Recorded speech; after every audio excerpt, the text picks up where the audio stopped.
Class 10 Bangla প্রথম পত্র কবিতা জুত আবিষ্কার 109টি এমসিকিউ প্র্যাকটিস পার্ট 1।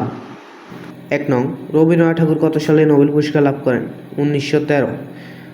2 পণ্ডিতের মুখ চুন হয়েছিল কেন? মৃত্যুর ভয়ে ভীত হওয়ায়। এখানে একটি উদ্দীপক দেওয়া আছে, বন্ধু অ্যান্টনিওর জন্য জামিন হয়ে বাসানীয় সুদখোর শাইলকের কাছ থেকে মোটা অঙ্কের টাকা ধার আনে। এই সময় শর্তে উল্লেখ থাকায় যে নির্দিষ্ট সময়ের মধ্যে উক্ত টাকা ফেরত দানে ব্যর্থ হলে শাইলক বাসানীয়র বুকে 1 পাউন্ড মাংস নিবে।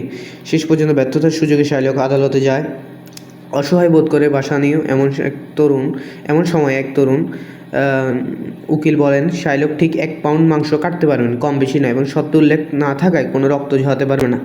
উদ্দীপকের তরুণ উকিলের সাথে জুত আবিষ্কার কবিতার সাদৃশ্য রয়েছে চামারের। আমি এখানে বলে দিতে চাই, চামারের সাদৃশ্য রয়েছে কারণ এই চামারের মধ্যে যে বুদ্ধিমত্তার দিকটি দেখা গেছে সেটি উকিলের মধ্যেও দেখা গিয়েছে। রবীন্দ্রনাথ ঠাকুর কত খ্রিস্টাব্দে জন্মগ্রহণ করেন? 1861। 1961 হবে না, এখানে হবে 1861। 1861 সালে জন্মগ্রহণ করেন। রবীন্দ্রনাথ ঠাকুর কত বঙ্গাব্দে জন্মগ্রহণ করেন? 1268 বঙ্গাব্দে। রবীন্দ্রনাথ ঠাকুরের কাব্যগ্রন্থ চিত্রা, কল্পনা, সোনাতরী, মানসী। রবীন্দ্রনাথ ঠাকুর কত বঙ্গাব্দে জন্মগ্রহণ করেন? 1268। ওকে।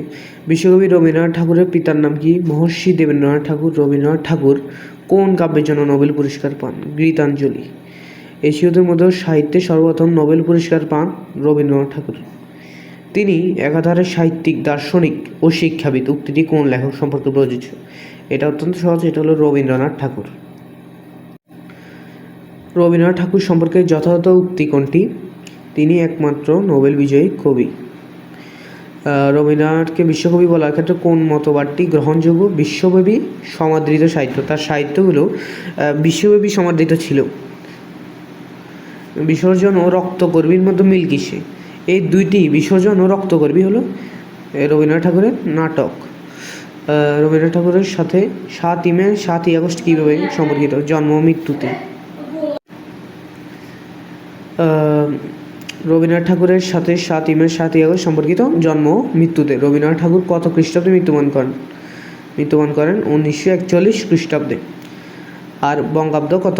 বঙ্গাব্দ হলো 1348 বঙ্গাব্দের 1348 বঙ্গাব্দে 22শে শ্রাবণ। রবীন্দ্রনাথ ঠাকুর শেষ নিঃশ্বাস ত্যাগ করেন কলকাতায়। হবু হলো রাজা, রাজার নাম হবুচন্দ্র। আর জুত আবিষ্কার কবিতার রাজাকে হবু কাকে ডেকে পায়ে ধুলা লাগবে এই চিন্তার কথা বলেন? গবুরায়কে গবুরায় হলো মন্ত্রী। মলিন ধুলা লাগবে কোথায়? চরণ ফেলা মাত্র, ধরণীর মাঝে। বা এখানে ধরণী ছাড়া পৃথিবী আসতে পারে। ঠিক আছে। তোমরা শুধু বেতন লো বাটি। এখানে বাটি অর্থ কি? বাটি অর্থ ভাগ করে নেওয়া, অর্থাৎ বলা হয়েছে তোমরা শুধু বেতন ভাগ করে নাও। আমার মাটি লাগায় মোরে মাটি। এখানে আমার মাটি বলতে কি বোঝানো হয়েছে?